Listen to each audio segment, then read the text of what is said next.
ঝুকাঙ্গানে সালাম। ভাই, ঝুকাঙ্গানে যে স্টাইলটা, এটার জন্য আপনার কি দরকার হয় জানেন?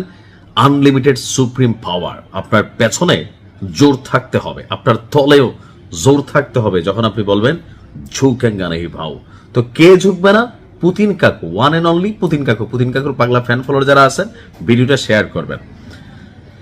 এই মুহূর্তে মার্কিন যুক্তরাষ্ট্র কৌশলগত, প্রত্যক্ষ পরোক্ষভাবে দুইটা দেশের সাথে যুদ্ধে লিপ্ত হয়ে গেছে। একটা হচ্ছে রাশিয়া, একটা হচ্ছে চীন। এখন এই যে দুই পরাশক্তির সাথে লড়াই করতেছে, এই পরাশক্তিদের মধ্যে পারমাণবিক যুগের আব্বা যারা, বা সক্ষমতার আব্বা রাশিয়া, এমন এক জিনিস বানাইছে, আগে তো চাইলে আমেরিকার এই মাথারে ধরলো ওই মাথা পর্যন্ত না যাইতে পারলেও মাঝামাঝি যাইতে পারতো, বাট এখন যেটা বানাইছে আমেরিকার যে কোনো প্রান্তে আমেরিকাকে পাপ্পা কনে, হ্যাঁ বেটা ইয়ে বাতা দো, মানে বাবাকে তুমি বলে দাও, এরকম কিন্তু একটা সিচুয়েশন তৈরি করতে পারবে। দর্শক, রাশিয়া নতুন একটা ক্ষেপণাস্ত্র সামনে আনছে, যেটার মানে কতটুকু দূরত্ব, 35,000 কিলোমিটার দূরের যে কোনো লক্ষ্যবস্তুকে শত্রুর রাডার আকাশ প্রতিরক্ষা সিস্টেমকে ফাঁকি দিয়া একদম জায়গা মতো গিয়া আঘাত আনতে পারবে। কথা বলছি, রাশিয়া তাদের যে শারমাট কৌশলগত পারমাণবিক ক্ষেপণাস্ত্রগুলোর মহড়া চালিয়েছিল, এখন নতুন একটা ক্ষেপণাস্ত্র সামনে আনছে। যুক্তরাষ্ট্র বা ইউরোপের হাজার হাজার মাইল দূরের রাষ্ট্রগুলোতে পারমাণবিক হামলা চালাতে সক্ষম একটা ক্ষেপণাস্ত্র নিয়ে রাশিয়া কাজ করতেছে, আর এটা হচ্ছে শারমাট।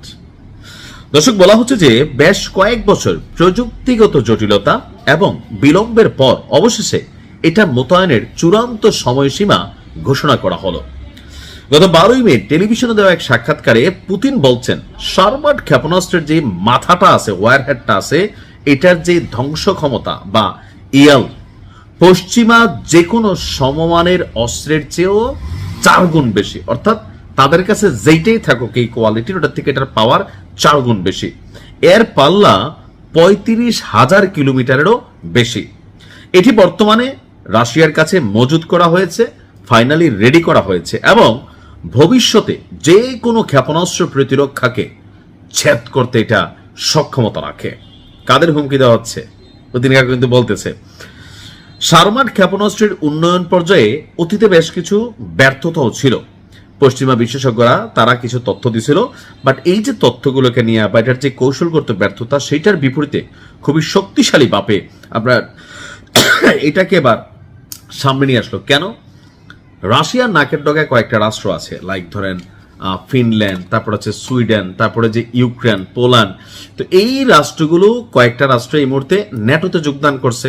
এমনকি ন্যাটোতে যোগদান করে তারা কি করতেছে, পুতিনের বিরুদ্ধে এক ধরনের অবস্থান নিতেছে, যে তারা আপনার কি বলা হয়, যে এখানে ন্যাটোর সাবমেরিন বেস ঘাটাচ্ছে, ন্যাটোর সামরিক ঘাঁটি বানাচ্ছে, ন্যাটোর এইটা বানাচ্ছে, সেটা বানাচ্ছে, এমনকি সেখানে মহড়া দিচ্ছে, পারমাণবিক সক্ষমতা দেখাচ্ছে। তো সেই ক্ষেত্রে পুতিনের কি একটা স্ট্রেস টেনশন আসে না?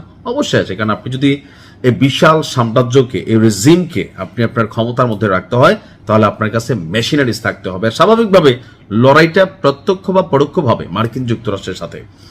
তো আপনি তাকে টেক্কা দিতে গেলে আপনার ভান্ডারে এমন মেশিন থাকতে হবে, যে মেশিন দেখা মাত্র পাপ্পা ইয়ে কন হে বা ইয়ে ক্যা হে, এই বাত শব্দটা চলে আসে।